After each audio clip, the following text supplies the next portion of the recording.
What's up, YouTube? I haven't made a video for you guys in a while. I haven't uploaded anything specifically because I don't own the EP3 anymore. I sold my EP3 some years back, and I went through a number of cars, a series of cars, and ended up with one particular vehicle that I've always loved, and I'm going to continue with this. This is the new build slash project. I wanted to show you guys my latest project slash build.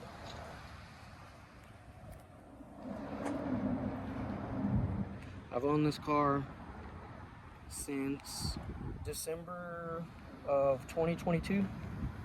I bought it all original. It was sitting under a car cover. It had no fuel system in it. And I took some interest after I sold my CTS-V and decided that I would want to play with another 300ZX. I've always loved 300ZXs. My first car was a 300ZX, the Z31 model. Obviously this is a Z32. This was my favorite chassis of the 300ZX. Really, it's my favorite Z in general. This one is the twin turbo model.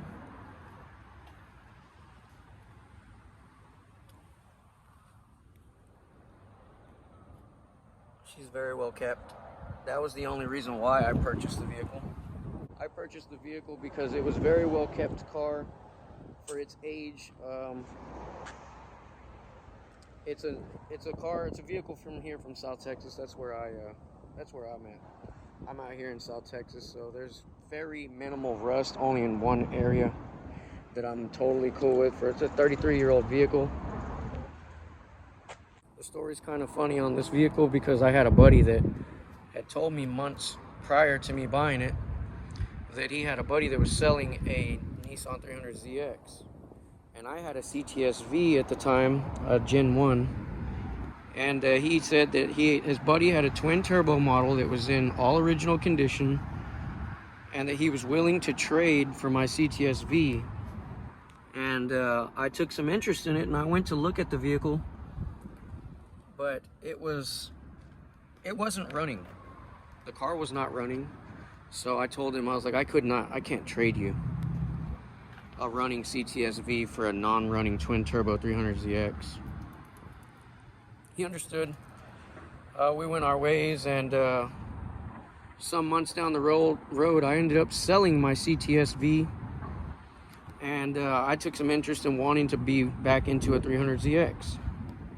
So I had contacted him after I had contacted a bunch of other local people, and people wanted insane amount of money for their non-turbos, and I wasn't willing to buy somebody else's project for twin turbo prices. So I had gotten in contact with the gentleman once again that owned the car. He had told me the whole story on the car. His uncle had left him the car in his will, and it had not run in years. Like I said, the story that he gave me was it needed a fuel pump, which there was no fuel pump assembly in the vehicle at all at the time, and that was kind of a 50-50. You know, when you buy a car, you just take that gamble. That's the issue. The motor turned over, you know, it cranked over. He put a brand new battery on it. It cranked over, so I told myself, I was like, that gives me something to work with. I can work with that as long as the engine cranked over, at least the crank spun. I'm very familiar with these vehicles. I've been playing with them for a long time. I know my way around the motors now, and I'm not scared to tackle these projects, so I just went ahead and went with it.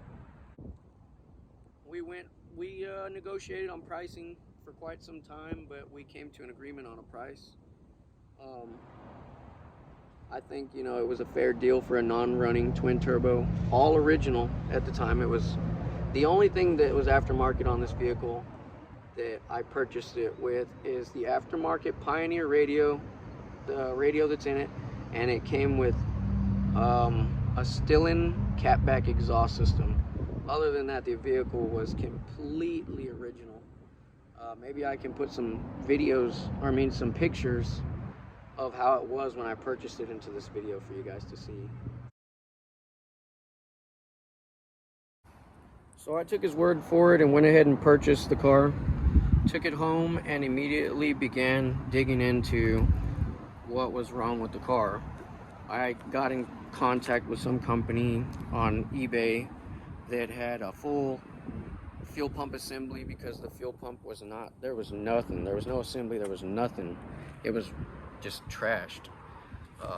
It was remaining pieces of just rusted components, because the tank was rusted from being exposed from all those years from sitting. It wasn't heavy rust, it was minimal, surface rust buildup. It was quite simple to fix. After a little bit of, hand sanding inside the tank and a little bit of vinegar, after sitting for some hours, it cleaned the tank right up.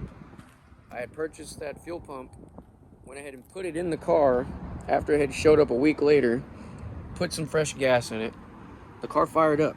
It fired up nicely. Obviously, you can never win just on the first try, right? It turned on, but what else, do you think is, a possibility with these old engines? It was misfiring. So you do your basics, you do your troubleshooting, you check for, are you getting spark, on certain cylinders, you checking coil packs. Sadly, that wasn't the case. It's never the case with these things. It's always injectors. These injectors are weak and they just tend to fail. They're old. They don't like ethanol. The ethanol eats them up.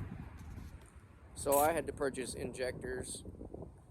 Once the injectors showed up, I slapped them on, put it together, after adjusting idle stuff and cleaning the PTU pins because they corrode, because these harnesses get corrosion from moisture, and there's a lot to this. There's a lot.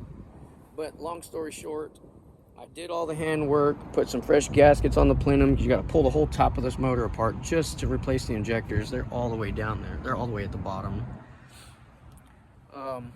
Did all my homework, put it back together. It fired up and it ran smoothly. It ran just like I was hoping it would.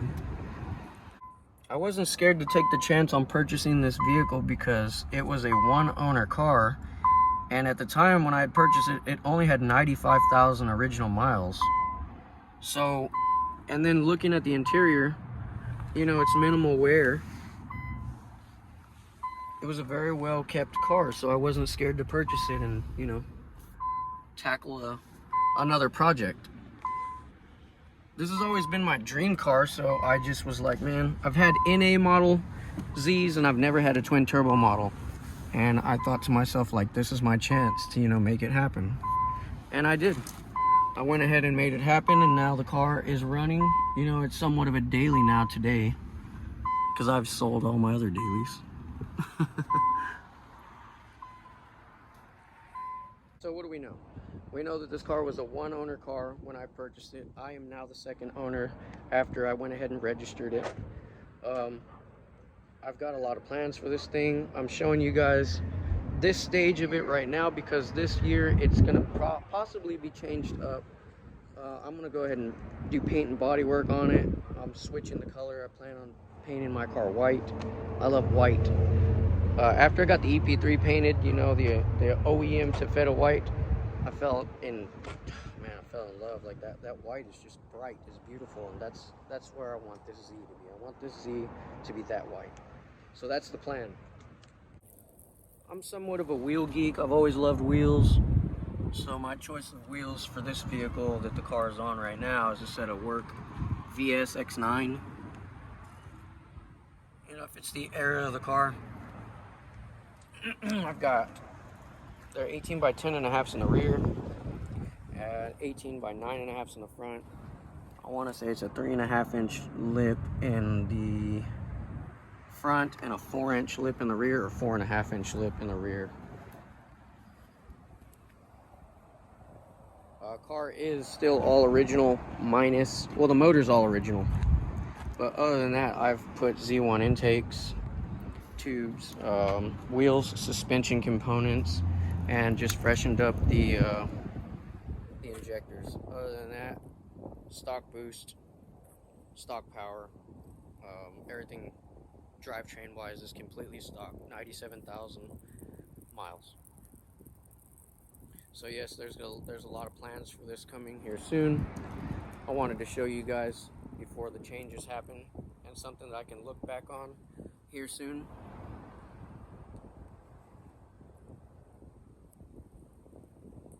I also ordered the J-Spec front bumper from Concept Z Performance. I've always wanted this bumper, never could get it on my last one, so I had, you know, the perfect opportunity to buy this bumper, and that's what I did. Purchase this bumper with the smoked corners as well. Still in catback exhaust system. And obviously, you know your boy, work wheels. So these wheels are practically, they're leaving me here soon. They're practically sold already to a buddy of mine. He's gonna go ahead and be putting them on his 350Z. And after these wheels leave me, I've got a set of Workmeisters that are just sitting in my garage. I've got a couple sets of wheels. The Workmeisters will be going back on this, and then once the car gets painted white, it's gonna be a white on white look. If you follow me on Instagram, I'm sure you guys know the work that I do with these things. And you can see the wheel choices that I have. But I just wanted to talk to you guys and make an updated video on what I'm doing. This is my latest project slash build, and it's gonna be here for a while, so I'm gonna try to upload on YouTube a little bit more often to show you guys what I'm doing. If you have any questions, feel free to ask me in the comment section. You know, if you need help with wheel fit, man, or you know, whatnot on these cars, or even the EP3 videos. I see you guys still comment on the EP3 videos, and I try to comment back as best as I can, but yeah, that car's been gone for quite some time, and I do miss it. Every day I miss that car.